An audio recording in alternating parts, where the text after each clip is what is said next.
नमस्कार, आपके साथ मैं हूं सबीना तामंग देशमुख। नंबर 1 चैनल के नंबर 1 शो कच्चा चिट्ठा में आपका बहुत बहुत स्वागत है। कच्चा चिट्ठा में आज बात व्लादिमीर पुतिन की बहुत ही बड़ी वार्निंग की। पुतिन ने इशारों में कह दिया है कि उन्हें मालूम है कि अमेरिका ने यूरोप में कहां-कहां एटम बॉम्ब छुपाए हुए हैं। ऐसा पुतिन ने इसलिए कहा क्योंकि बेलारूस में रूस के एक बहुत ही सीक्रेट विमान पर हमला हुआ है और पुतिन को दरअसल यह लगता है कि यह सब कुछ बाइडेन के इशारे पर किया गया। अब सवाल यह है कि पुतिन अपना बदला आखिर कितने घंटे बाद लेंगे, क्योंकि अब खतरा यूरोप से और ज्यादा आगे बढ़ने लगा है।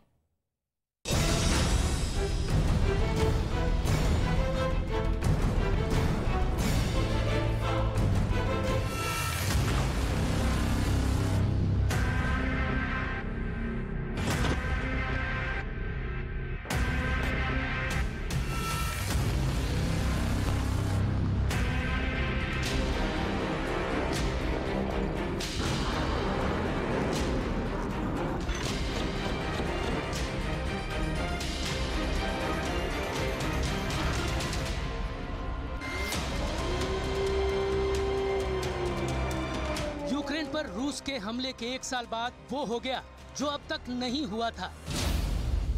व्लादिमीर पुतिन के सबसे करीबी दोस्त की आंखों के सामने उनके नौरत्नों में से एक अवॉक्स को दुश्मन ने बर्बाद कर दिया। यह हमला किसने किया, अटैक किस हथियार से हुआ, ये आपको आगे बताएंगे। अभी आप उस मंजर का एहसास कीजिए जब बेलारूस की राजधानी मिन्स्क से सिर्फ 12 किलोमीटर दूर माचुलिश्ची एयरबेस पर रूस के अवॉक्स A-50U पर 2 ड्रोन से हमला हुआ और दावे के मुताबिक ये एयरक्राफ्ट तबाह हो गया।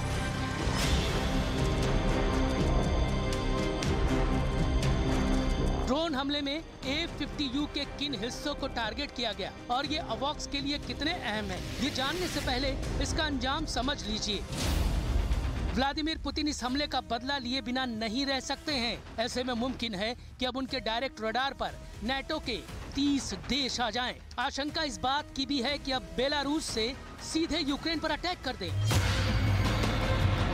चूंकि रूस की एयरफोर्स का नुकसान बहुत बड़ा है, ऐसे में 1 साल से ज्यादा वक्त से जारी युद्ध का अंजाम अब कितना खतरनाक होगा, इसे लेकर यूक्रेन के मददगार 54 देशों की बेचैनी बढ़नी लाजमी है। इस हमले और इसके बदले को लेकर कीव से लेकर वॉशिंगटन डीसी तक एंटी पुतिन कैंप में कोहराम मच गया है।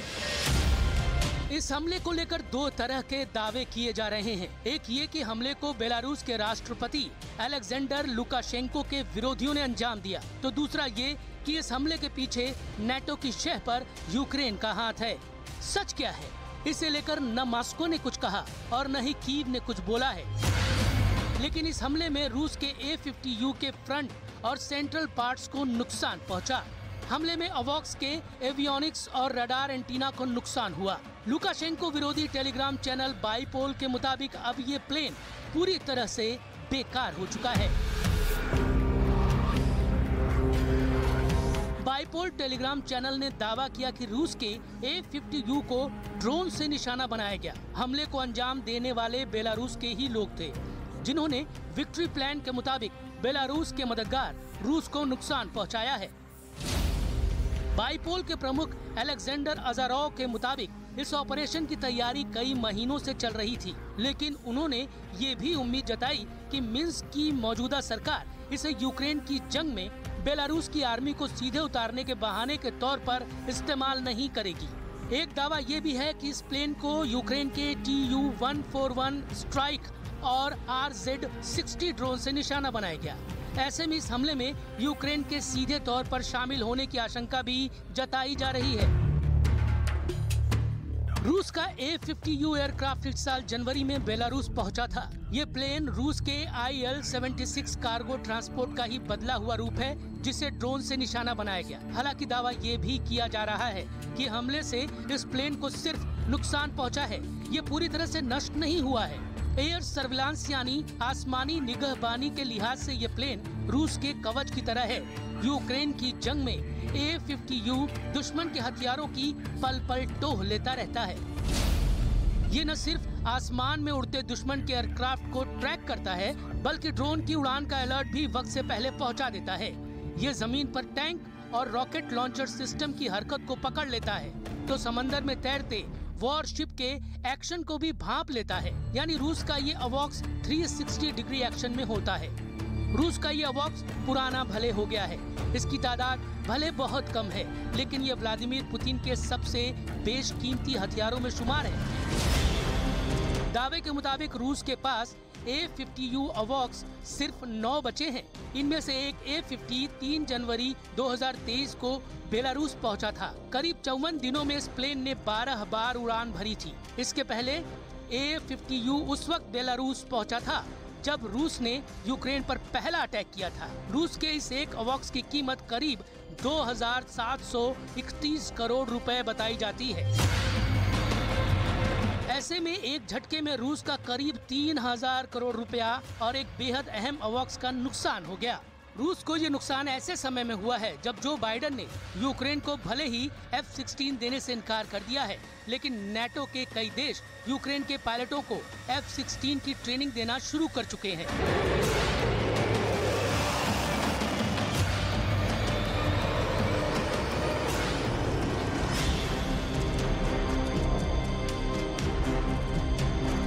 कुछ जानकारों के मुताबिक अवॉक्स की गैर मौजूदगी में नाटो देश यूक्रेन को रूस के खिलाफ ज्यादा से ज्यादा MiG-29 और सुखोई 27 के इस्तेमाल के लिए उकसा सकते हैं।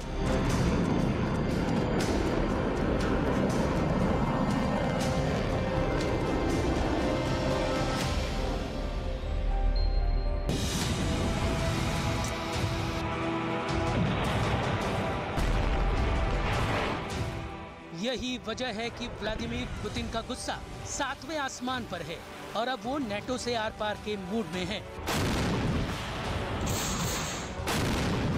Ведущие страны НАТО объявили своей главной целью нанести нам стратегическое поражение с тем, чтобы наш народ страдал, как они говорят. Ну как же мы в этих условиях можем не учитывать их ядерные потенциалы? Тем более, что они поставляют на Украину оружие стоимостью в десятки миллиардов долларов. И ведь это и есть участие в известном смысле. Почему? Потому что это не просто обычное военно-техническое сотрудничество. Они же деньги-то за это не получают. सवाल तो ये भी है कि बेलारूस में पुतिन समर्थक सरकार के खिलाफ बगावत के शोले कौन भड़का रहा है? क्या इसके पीछे नाटो का ही हाथ है? अगर ये साबित हुआ तब तो अब तक जो जंग कोल्ड वॉर की शक्ल में चल रही है वो वर्ल्ड वॉर में भी बदल सकती है।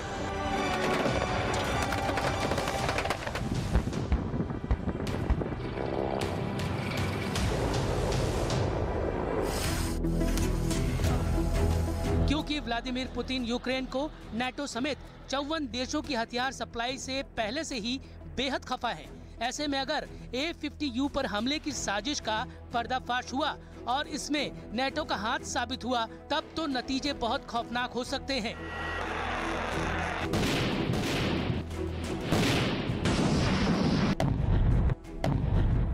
सवाल तो ये भी है कि क्या किसी प्लान के तहत रूस के अवॉक्स को टारगेट किया गया? कहीं प्लान ऐसा तो नहीं कि रूस के 9 A-50U को एक एक कर तबाह कर उसे पंगु बना दिया जाए और फिर यूक्रेन को F-16 जैसे लड़ाकू विमान देकर पुतिन पर पलटवार किया जाए। बेलारूस के प्रेसिडेंट लुकाशेंको ने यूक्रेन पर हमले के लिए रूस को अपनी जमीन के इस्तेमाल की इजाजत दी, लेकिन लगे हाथ ये भी बार बार दोहराया कि वो अपनी सेना को तब तक यूक्रेन पर हमले का ऑर्डर नहीं देंगे जब तक डायरेक्ट बेलारूस पर न हमला हो जाए। ऐसे में अगर बेलारूस की जमीन पर रूस के एयरक्राफ्ट पर हमले को लुकाशेंको ने अपने देश पर हमला माना तब तो रूस और यूक्रेन का युद्ध खतरनाक मोड़ ले सकता है।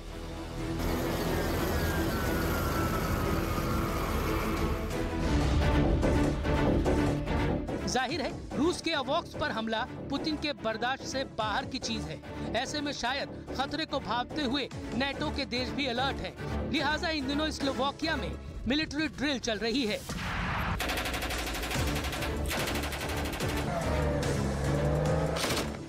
इस युद्ध अभ्यास में America, Germany, Poland, Netherlands, Slovenia, चेक रिपब्लिक की सेना ज्वाइंट वॉर एक्सरसाइज कर रही है। Tak cílem a úkolem těchto jednotek, ten vzkaz, ta message, která zatím vším je jednoduchá. Prostě my máme úkol, který se nazývá deterrence, to znamená my naším úkolem primárním prostě my prezentujeme naši přítomnost zde v tom prostoru východního křídla zemí NATO a naším cílem nebo naším smyslem toho nasazení je odstrašení deterrence, to deter, odstrašení toho případného agresora k tomu. Helicopter और टैंकों की गर्जना के बीच NATO के देशों का मकसद साफ है, खुद को बचाने के साथ साथ यूक्रेन को मदद पहुंचाना। ऐसे में स्लोवाकिया ने अपने मिग लड़ाकू विमानों को वोलादिमीर जेलेंस्की की एयरफोर्स के हवाले करने का ऐलान किया है।